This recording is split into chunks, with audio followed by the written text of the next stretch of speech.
السلام علیکم۔ ایک دفعہ حضرت ابو ذر رضی اللہ تعالیٰ عنہ نے حضرت بلال رضی اللہ تعالیٰ عنہ کو کہا، اے کالی ماں کے بیٹے، اب تو بھی میری غلطی نکالے گا؟ حضرت بلال رضی اللہ تعالیٰ عنہ یہ سن کر غصے اور افسوس سے بے قرار ہو کر یہ کہتے ہوئے اٹھے، اللہ کی قسم میں اسے ضرور بالضرور اللہ کے رسول صلی اللہ علیہ وسلم کے سامنے اٹھاؤں گا۔ یہ سن کر اللہ کے رسول صلی اللہ علیہ وسلم کے چہرے کا رنگ بدل گیا اور آپ صلی اللہ علیہ وسلم نے ارشاد فرمایا، ابو ذر، کیا تم نے اسے ماں کی یاد دلائی؟ تمہارے اندر کی جہالت اب تک نہ گئی۔ اتنا سننا تھا کہ ابو ذر رضی اللہ تعالیٰ عنہ یہ کہتے ہوئے رونے لگے، یا رسول اللہ صلی اللہ علیہ وسلم، میرے لیے دعائے مغفرت کر دیجئے، اور پھر روتے ہوئے مسجد سے نکلے، باہر آ کر اپنا رخسار مٹی پر رکھ دیا اور بلال رضی اللہ تعالیٰ عنہ سے مخاطب ہو کر کہنے لگے، بلال، جب تک تم میرے رخسار کو اپنے پاؤں سے نہ رون دو گے میں اسے مٹی سے نہ اٹھاؤں گا۔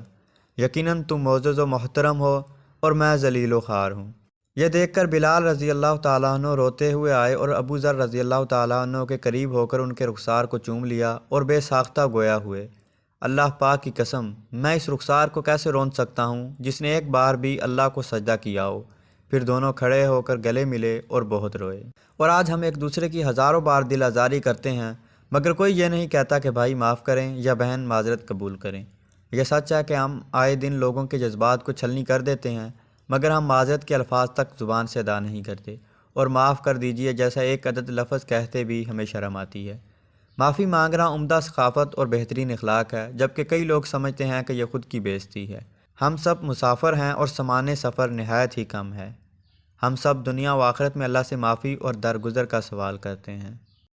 تو دوستو، یہ تھی ہماری آج کی ویڈیو۔ امید کرتا ہوں آپ کو ہماری ویڈیو پسند آئی ہوگی۔ جانے سے پہلے اس ویڈیو کو لائک کیجئے اور شیئر کرنا مت بھولیے، اور کمنٹ کر بتائیے آپ کو ہماری ویڈیو کیسی لگی۔ اور ابھی تک آپ نے اس چینل کو سبسکرائب نہیں کیا تو اسے سبسکرائب کر لیجئے اور بیل آئیکن دبا کر آل نوٹیفیکیشن آن کر لیجئے۔